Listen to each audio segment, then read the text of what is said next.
começando o Artigo 5º, um programa que leva até você temas que estão na Constituição Federal e que fazem parte do dia a dia de todos nós, cidadãos brasileiros. No programa de hoje, vamos falar sobre a sucessão de bens entre cônjuges. O Artigo 5º garante o direito de herança. E para falar sobre a divisão de bens após a morte de um dos cônjuges, nós temos dois convidados no estúdio do Artigo 5º. Está aqui conosco o advogado Gabriele Tusa. Ele é mestre e doutor em Direito e professor de Direito de Família e Sucessões. Também é árbitro do Tribunal Arbitral das Câmaras Europeias reunidas em São Paulo. Seja bem-vindo, doutor Tusa. Obrigado. Qual que é a diferença entre herança e meação? A meação é um fenômeno do direito de família, é um fenômeno do casamento.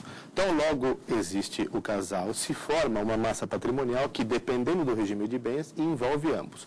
Na hipótese que esse casal venha a se separar, por exemplo, o marido ficará com a sua parte, a mulher com a sua parte. Cada um terá a sua meação. Este é um fenômeno do matrimônio. Já no caso da herança, herança é um fenômeno do direito sucessório. Em havendo o falecimento de um dos cônjuges, poderá ser que o cônjuge sobrevivente, poderá, junto com os demais herdeiros, herdar uma parte do monte sucessório que foi deixado pelo falecido, que costumamos chamar de autor da herança. Então, ainda que se trate de patrimônio em ambos os casos, as origens são completamente distintas e não se pode fazer confusão entre ambos. E também está aqui conosco o tabelião substituto Luiz Otávio de Oliveira Amaral, do primeiro ofício de notas e protesto de títulos. Especialista em Direito Civil, ele é professor da matéria e atua como advogado. Seja bem-vindo, doutor Luiz Otávio. Essa é uma área que tem muito problema, que tem muito questionamento, a sucessão entre cônjuges? Certamente, a área do direito das sucessões foi uma das áreas que mais o Código Civil, o novo Código Civil, trouxe inovações. E por conta dessas inovações, nós perdemos muito o hábito da tradição, né? Então, temos muitas coisas novas que nem os tribunais entre si estão de acordo um com o outro. Então, há muita polêmica na jurisprudência, muita polêmica na doutrina. Não é um assunto que esteja pacificamente resolvido. Ainda vai passar algum tempo até que o Brasil se acostume a essas novas regras.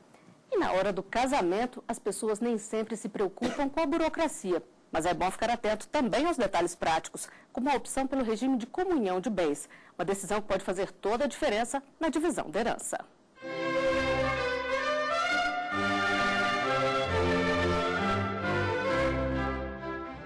Nunca se casou tanto no Brasil. Dados do IBGE mostram que em 2010 foram feitos 977.620 casamentos, um aumento de 4,5% em relação ao ano anterior.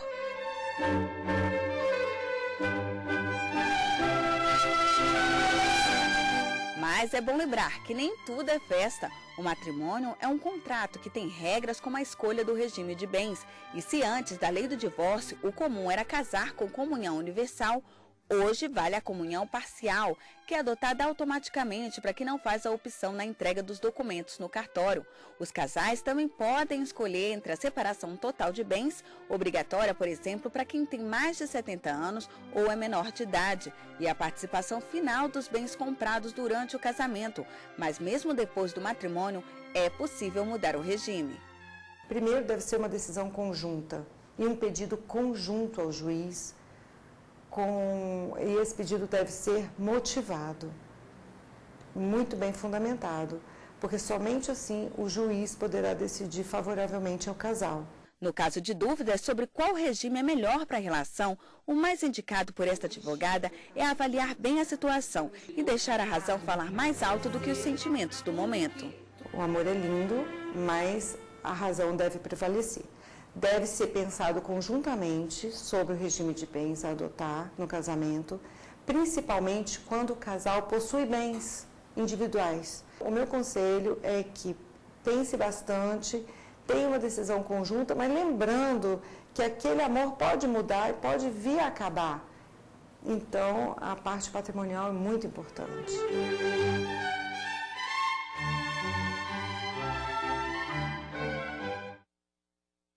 Doutor Tusa, o que o casal deve levar em consideração na hora de optar pelo regime de bens? A própria reportagem já esclareceu algumas coisas. É evidente, o amor é o ponto principal que fundamenta a relação, mas o amor de verdade é uma coisa duradoura, a longo prazo.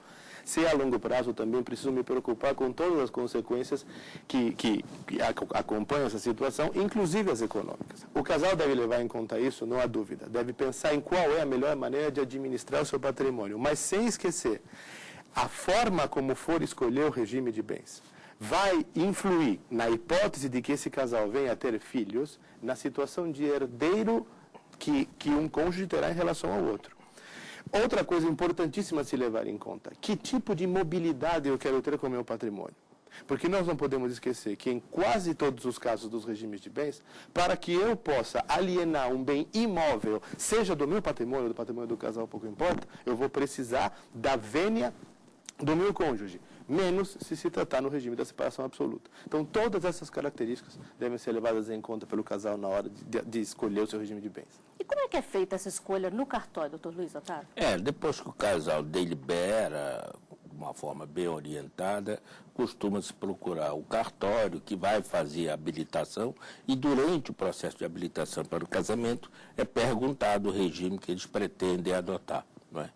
E aí eles, muitas vezes, não sabem bem, não estão orientados, e aí se dá uma explicação rápida, que não é dada por um advogado, é por um atendente, não é? E se tiver dúvida, normalmente procura o tabelião, que é bacharel em direito, conhece e vai orientar. Mas, normalmente, as pessoas já chegam ali com alguma orientação mínima, ou do pai, ou da mãe, ou da vizinha, não é?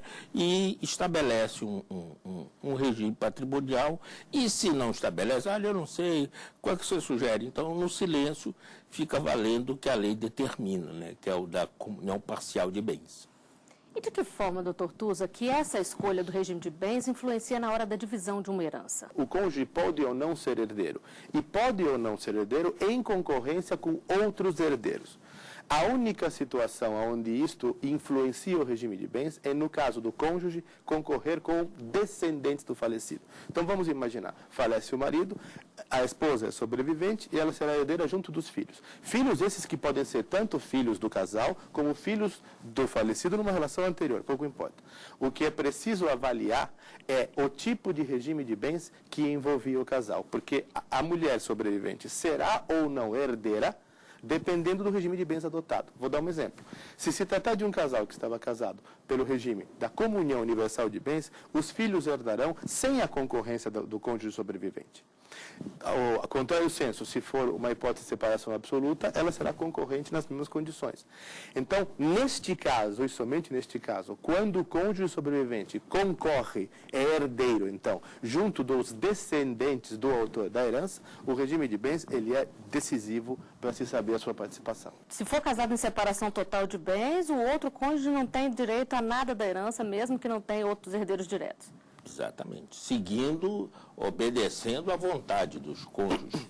Não é? Mas isso aí há a jurisprudência do Supremo, dizendo que se ele contribuiu e tal, pode se equiparar à comunhão parcial nos bens adquiridos economicamente. Então, há algumas possibilidades, mas todas elas judiciais. O princípio que impera é que se obedece à vontade dos noivos. Se os noivos, ao se prepararem para casar, escolheram separar os patrimônios, ou os não patrimônios, ou o futuro patrimônio, essa vontade deve ser seguida pela justiça.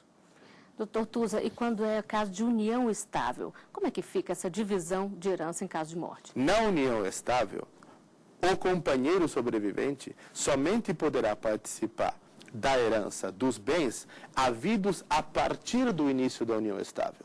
Então, a parte do patrimônio que pertence ao cônjuge falecido, que ele havia como chamados bens particulares, ou seja, antes ao início da união estável, não ingressam no monte partível do qual o companheiro será também herdeiro. Então vamos imaginar, a pessoa falece, ela tem um patrimônio de 100 até iniciar a união estável e outro de 100 depois de se iniciar. Desses 200 participam todos os herdeiros, mas deste 100 que é a parte que é existente a partir da união estável, o companheiro sobrevivente também será herdeiro. E o companheiro, ele pode dividir essa herança com um ex-cônjuge, por exemplo? Essa é uma situação interessante, ou seja, a pessoa falece, ele era casado e tinha uma companheira. Como funciona neste caso? Ou seja, quem é que herda e em que situação? Bom, vamos deixar claro o seguinte, se a pessoa estava casada e tinha companheira, então, na verdade, essa pessoa é bígama, essa pessoa está quase, bígamo não, mas digo, está superando os ditames da permissividade da união estável. Então, evidentemente, haveria uma transgressão. Mas na hipótese que a pessoa era casada, se separou, não chegou a viabilizar oficialmente o divórcio, apenas se separou de fato e iniciou uma relação de união estável. Quem será o herdeiro? A lei é muito clara dizendo que, quando se dissolve a sociedade conjugal, o cônjuge, o ex-cônjuge participará da sucessão do outro, caso este faleça, se a separação de fato tiver ocorrido em até 2 anos do falecimento. Então é perfeitamente possível que os 2 anos não transcorreram, o casal não divorciou, mas esta pessoa iniciou uma união estável com uma outra pessoa. E é um caso estranho, onde ocorre realmente uma concorrência de herança. Tanto a companheira quanto a ex-cônjuge serão sucessores ao mesmo tempo. E isto não é do agrado de muita gente. Causa muito problema, né, doutor Luiz? Muito sim. E se tiver testamento, se sobrepõe ao regime de bens, por exemplo? O testamento só vai existir, só vai ter efeito na parte disponível da herança, né? Então, se é uma pessoa casada, testador casado, a metade, dependendo do regime, já é da esposa dele, ele só vai testar, são os outros 50%. Se ele tiver filho, já diminui isso, é a metade dessa metade. Isto é, mais 25% fica indisponível, ele só vai testar 25%, dependendo do regime de casamento. Mas não é que haja uma sobreposição de um sobre o outro, até porque, como disse o doutor Gabriele, são campos diferentes, não é? O testamento é sucessório e o outro é patrimonial da família, não é? Mas isso obedece, com certeza, à vontade. E aqui, novamente, eu friso, a vontade do morto, né, quando estava vivo, deixou o testamento, e a vontade do doente. Então, é preciso, nesses casos, que a justiça sempre esteja atento à autonomia da vontade das pessoas. E no próximo bloco você vai saber mais sobre a divisão da herança. O artigo 5º volta já.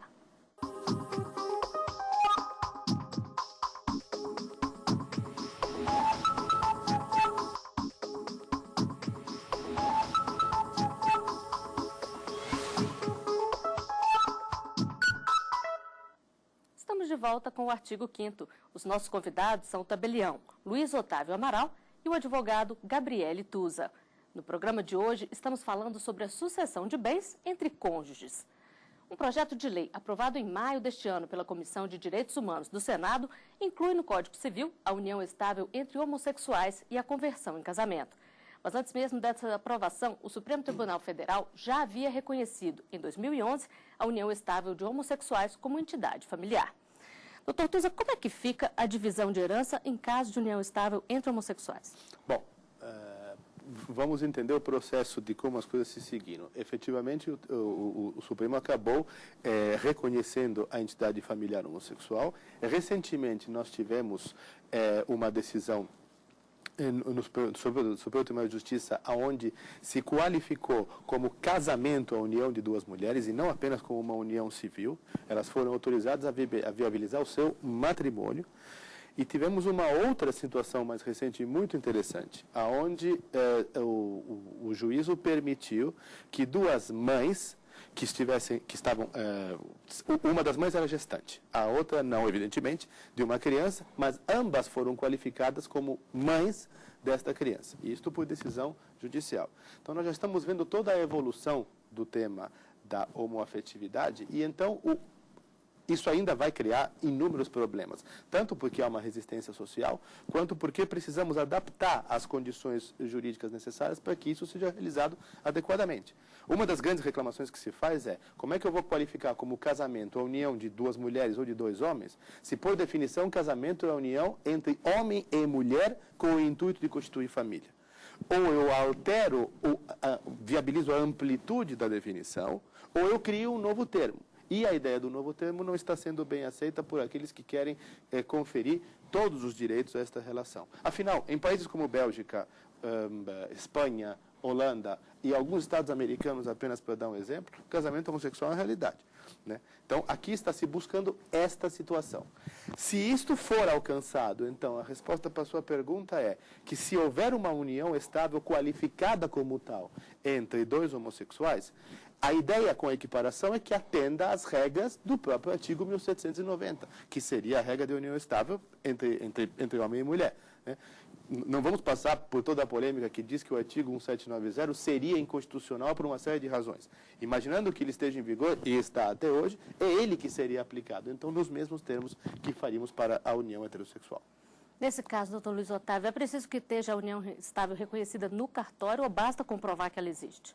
Não, a união estável é matéria de fato, não é? A união estável basta, para configurar a união estável, basta que duas pessoas de sexo diferente ou do mesmo sexo passem a conviver. Não precisa nem mesmo conviver sobre o mesmo teto, mas que tenha uma convivência íntima, amorosa, não é? Então, isso já caracteriza a união estável. E o estável aí é um tempo, um lapso temporal suficiente para que os outros, a sociedade em torno, envolvente, perceba que aquilo ali é uma união similar ao casamento, né? Então, não precisa de documento, não precisa formalizar, registrar. Mas é conveniente por causa da prova, não é? Se um contesta, diz que não vivia, o outro diz que vivia, ou se um morre na hora de produzir essa prova, fica bem mais difícil. E aí, para isso, precisa a escritura pública de constituição de união estável, tanto para o casal homoafetivo quanto para o casal tradicional. E é possível também, nesses casos, ter essa divisão, esse regime de bens? Sim, sim, sim. Em havendo sociedade, é possível de estabelecer isso. Por enquanto, vai se tentando aproximar, dentro do que é possível, e sujeito a chuvas e trovoadas, ao casamento. Não é um casamento, mas é o mais próximo possível. Não é? Talvez o termo é que atrapalhe um pouco. O casamento tem um peso muito grande, tradicional, moral, religioso, e aí dizer que casamento de duas pessoas do mesmo sexo talvez choque por muitos anos ainda a sociedade brasileira. Mas uma coisa próxima. Doutor Tusa, aí no caso de haver filhos desse relacionamento, segue o que se tem na relação heterossexual, por exemplo? Pode haver várias modalidades de filiação neste caso. Por exemplo, pode ocorrer que um dos membros desta união homoafetiva tenha tido uma união heterossexual antes e traga filhos desta relação. Ou pode ser também que este casal venha a adotar uma criança. Ou esta, que é a hipótese que eu acabei de mencionar, onde se verifica o fato de que uma das duas mães, que agora as duas são mães reconhecidamente pela decisão que saiu. Uma das duas mães era a gestante e a outra, que também é mãe, fazia parte do casal. Neste caso, se estamos reconhecendo, como ocorreu por essas decisões ainda isoladas, mas que já existem e que mencionei, o reconhecimento da união como casamento mesmo, então nada mais coerente do que fazer com que as consequências de direito sucessório desta prole, desta filiação, sejam as mesmas da união heterossexual, ao menos em princípio. Nós vamos ter muito choque com essa situação, né? Mas parece que é para onde está caminhando com essas decisões que são recentes, mas que têm tido a aprovação popular por enquanto. E nas ruas as pessoas falam sobre o regime de comunhão de bens. A equipe do artigo 5º foi conferir as opiniões. Eu nem sabia direito o que significava, né? Aí botaram em comunhão de bens. Nem me perguntaram se seria esse sistema. Só depois que eu recebi o certidão de casamento, está escrito lá. Separar é dividido, não é? Assim, mas não sei assim totalmente o que é. Não sei. 50% do que a gente adquiriu juntos, né? Isso eu sei que é direito. Isso quando o juiz não apela para mais. Foi comunhão de bens. Foi na época que eu casei. Depois divorciamos, cada um foi pro seu lado, não peguei nada dele, nem ele meu. Quase nem adianta isso aí, depende muito da pessoa, né? Separação universal de bens. Porque fica mais prático. Você hoje, com um relacionamento, as duas pessoas têm que ficar ricas e somar suas riquezas, não uma tomar da outra. Tinha que dividir tudo. Ele morreu e eu fiquei com a pensão dele. Eu escolhi só ser feliz mesmo. É ser fiel até o fim. Doutor Tuza, não é bem só a fidelidade, né? Tem que pensar também no lado prático, né? Várias coisas devem ser levadas em conta, muitas mesmo. Por exemplo, as pessoas às vezes pensam que a comunhão universal de bens, ela é absoluta, e não é assim. Ainda assim, existem bens que são excluídos da comunhão. Eu vou dar um exemplo. Bens que um dos cônjuges tenha recebido em doação, gravados com cláusula de incomunicabilidade, mesmo que seja o regime de bens, não vão entrar na comunhão, né? Então, é preciso realmente investigar bem o regime para saber quais são as suas consequências. Qual é a grande vantagem do regime mais adotado, e vou chamá-lo de mais adotado porque é o regime que se presume quando as partes não fazem pacto antenupcial. Qual é a grande vantagem da chamada comunhão parcial de bens? As pessoas passam a juntar todo o seu resultado econômico a partir do momento em que estão juntas, como se fosse uma sociedade mesmo. Ou seja, o que eu consegui antes é meu, o que ela conseguiu antes é dela, mas hoje somos dois. Não importa quem trabalha, eu trabalho conjunto. Esta é apenas uma ideia, uma opção. Mas a parte mais importante é entender que esta é uma relação cujo intuito é durar para sempre. Se não que dure para sempre, que dure por um grande tempo. Então não pode ser a empolgação que venha a decidir essa situação. É preciso que haja o espaço da fidelidade não apenas do ponto de vista sexual, mas do ponto de vista da intimidade, do afeto e também na ideia da convivência de direitos e deveres entre as partes. Doutor Luiz Otávio, um dos entrevistados falou ali que comunhão parcial é 50% se o juiz não decidir por mais. É possível isso? Às vezes, eu já me referi há pouco, decisão do Supremo, que altera bastante regimes, sobretudo da separação, em que um dos cônjuges, por exemplo, prova que, apesar do regime, ele contribuiu, não é? E aí há a possibilidade de uma certa divisão. Não é? Então, às vezes, quando a matéria se torna objeto de decisão judicial, pode, um caso ou outro, ser um pouco diferente. Mas a regra geral é exatamente da separação, cada um fica com o seu. Não é? Esse é um regime muito interessante, porque eu acho que os dois ficam obrigados a trabalhar sem confiar na riqueza um do outro. Enriquecer junto, como diz o rapaz. Como as empresas fazem, não é? E aí a sociedade vira praticamente uma empresa, os dois trabalham junto. Ou então vem a falência, não da empresa, mas do casamento, não é? Doutor Tuza, e um cônjuge, ele pode ser deserdado por algum motivo? É um procedimento possível. Agora, vamos entender. Por que eu precisaria deserdar alguém? Já que eu, pura e simplesmente, poderia não deixar o meu patrimônio para esta pessoa. Eu deserdo alguém quando esse alguém se enquadra na categoria de herdeiro necessário. Ou seja, a lei impõe que certas categorias de pessoas sejam obrigatoriamente herdeiras do falecido em pelo menos 50% da sua herança, do seu monte. É a chamada diferença entre porção disponível e porção legítima. É possível deserdar um filho ou deserdar o cônjuge que são herdeiros necessários, ou seja, pessoas que necessariamente vão receber ao menos metade da herança? Sim, mas é preciso que seja pelos motivos elencados no Código Civil e que apresentam uma série de regras muito graves, como atentar contra a vida do autor da herança ou coisas que o valham. Então, por instrumento, por testamento, a pessoa deserda este herdeiro necessário, e que pode perfeitamente no futuro, né, se insurgir contra essa deserdação, tentando, por exemplo, demonstrar que o fundamento da deserdação não se comprovava. Nunca houve essa tentativa de assassinato, mas foi outra pessoa, por exemplo, né? Mas é perfeitamente possível, sim. E só para a gente encerrar, doutor Luiz Otávio, qual rapidamente o conselho que o senhor dá para os casais evitarem problemas no futuro? Buscar orientação, saber a diferença entre o regime, conhecendo a sua situação, poder escolher bem o regime patrimonial.